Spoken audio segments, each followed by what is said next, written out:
Petualangan saya lanjutkan ke pantai selatan Jawa. Musim gurita di Pantai Gunung Kidul sudah tiba. Bersama warga Gunung Kidul, saya akan mencari hewan bertentakel ini. Kita mau cari gurita pakai ini nih alatnya, namanya pesi. Sama satu lagi, ini pakai kayu. Ini masih tradisional banget ya. Tapi mereka punya fungsi sendiri-sendiri. Kalau yang ini untuk nombak ya Pak. Ya. Kalau yang ini buat takut-takutin. Yuk Pak, langsung kita cari yuk. Ayo. Pantai selatan Jawa terkenal dengan ombaknya yang besar. Namun di tempat berkarang seperti inilah gurita-gurita membangun sarangnya.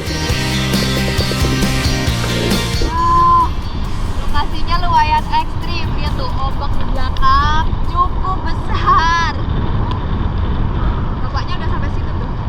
Yuk, kita kejar. Dan keberuntungan saya dapatkan. Sarang gurita berhasil kita temukan.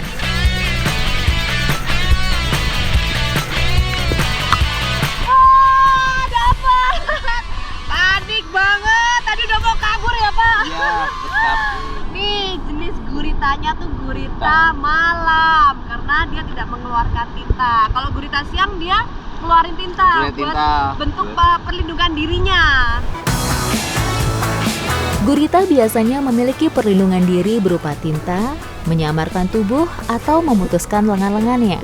Alat perlindungan diri biasanya mereka fungsikan saat terancam. Ini udah cukup ya Pak ya? Cukup. Oke, sekarang kita mau olah guritanya. Karena kalau kita datang ke suatu daerah nggak nyobain makanan khasnya itu nggak lengkap. Ikuti jejak saya, jejak petualang.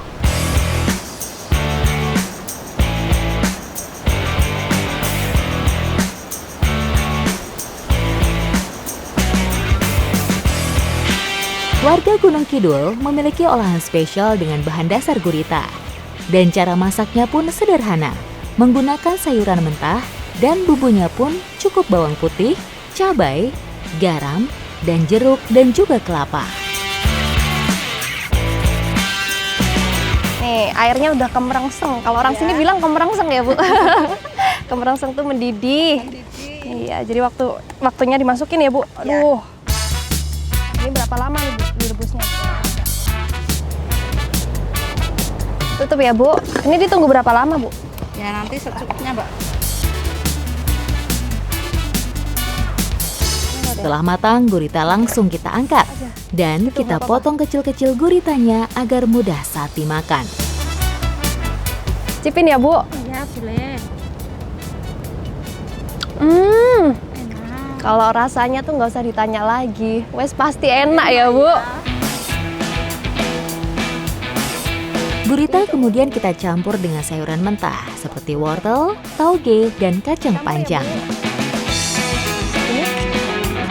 Jadi rawis kapurito ini mirip sama urap, tapi yang membedakan kalau urap itu matang semuanya dari sayurannya, parutan kelapanya, bumbunya.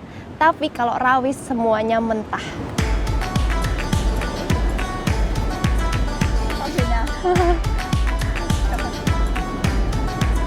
Waktunya makan-makan.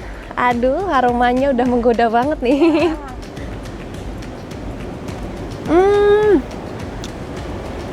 Pedesnya nendang, Bu. Ini meskipun sayurannya mentah, sayurnya tuh nggak pahit. Tetap enak ya setelah dibalurin sama bumbunya tadi ya. Iya. Makanan seafood, termasuk gurita, memiliki kandungan vitamin dan mineral yang sangat bagus bagi tubuh. Spesialnya dari makanan ini nih, kalau ada tamu dari luar kota datang ke daerah Gunung Kidul, biasanya disuguhin ini. Berarti saya spesial dong, Bu? Iya. Wah. Ikuti jejak saya, jejak petualang.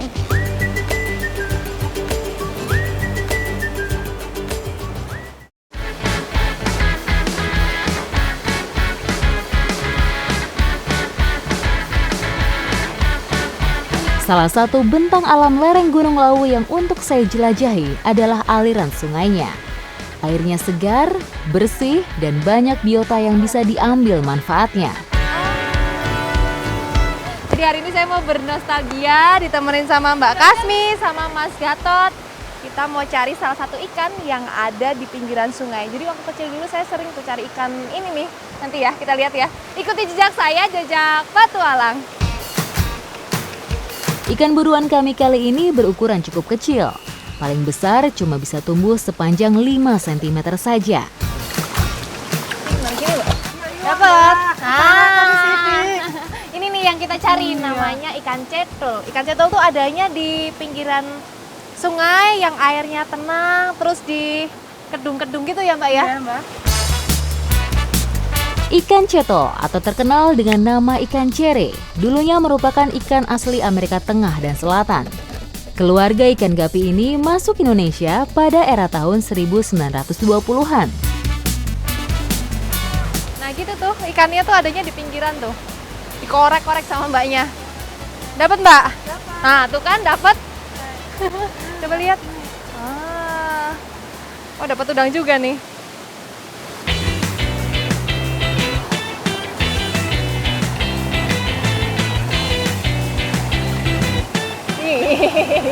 Waktu kecil saya nyari ikan cetul gini ya, itu nggak ada takut-takutnya, tapi sekarang tuh, ini kan kita nggak tahu ya di dalam situ ada apanya, kalau ada ularnya gimana ya?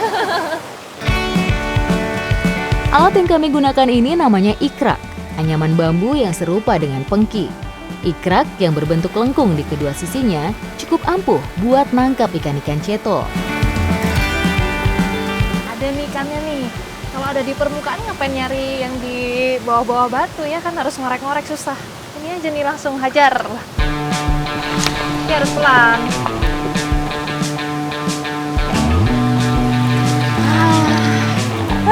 Oh, dapet.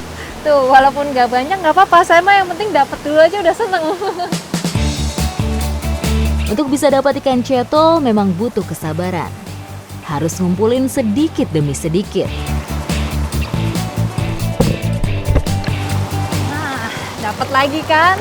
Sebenarnya ikan cetol ini nggak susah dia untuk ngedapetinnya, karena apa? Ini tuh ada di sepanjang musim. Dan kebetulan kemarin tuh habis musim hujan, jadi ikannya tuh melimpah. Selain harus mengkorek-korek, tantangan lainnya juga harus tetap menjaga kejernihan air supaya bisa jelas keberadaan si cetol yang kecil. Karena ukurannya yang kecil, kelompok cetol lebih senang sembunyi di balik batu atau tanaman yang ada di pinggiran sungai. Dapat Mas? Dapat Mbak. Sedikit ya. Lumayan. Cara jalannya tuh udah meyakinkan kalau Masnya tuh dapat banyak. Nyampe sini ternyata dapatnya segini doang. Cetol juga bisa menjadi salah satu indikator kualitas lingkungan. Mereka hanya akan bertelur dan menetas di aliran sungai yang kadar oksigen dalam airnya masih bagus. Jadi tidak heran banyak ditemui di sungai-sungai wilayah pegunungan.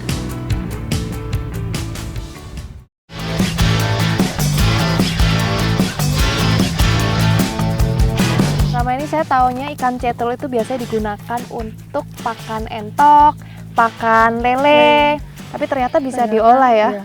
Bikin botak, bikin Iya. peyek. Iya. Iya. Nah, olahan kita kali ini adalah botok ya. Iya. Iya, bikin katanya botak. paling enak dibikin botok. Iya. Tapi biasanya bisa juga dibikin peyek ya. Iya, iya. Botok merupakan salah satu makanan khas Jawa yang proses pembuatannya paling sederhana dan cepat. Inti dari olahan botok terletak pada parutan kelapa. Uniknya dari masakan ini tuh kita pakai tempe bosok sebagai penyedap rasa. Ini pengganti ebi ya. Iya. Aromanya. Beberapa masyarakat Jawa memang sudah familiar dengan tempe bosok atau tempe busuk. Meski secara tampilan dan aroma kurang sedap, tapi efeknya kalau jadi bumbu penyedap tak perlu diragukan. Pokoknya tidak bakal kalah dengan terasi udang.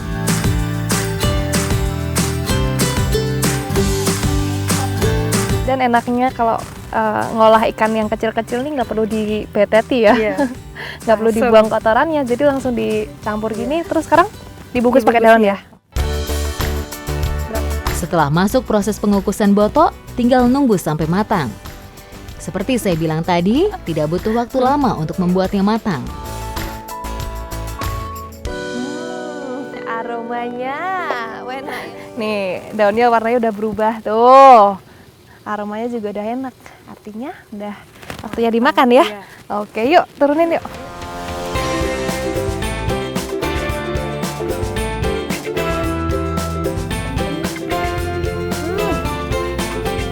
Enak tenan, gurih ya. Tapi pedasnya nendang ya ini. Enak loh Mbak ya. Selain bermanfaat untuk mengenyangkan perut yang lapar ini, ikan satu ini juga jagonya membasmi jentik nyamuk loh. Tapi kalau sudah diolah jadi botok kayak gini, tentu saja tambahan cabai dan bumbu rempahnya juga bisa menghangatkan tubuh. Selain rasanya yang enak, ikan cetul ini tuh mengandung omega 3 yang tinggi. Jadi bagus untuk kesehatan otak kita nih. Ikuti jejak saya, Jejak Petualang.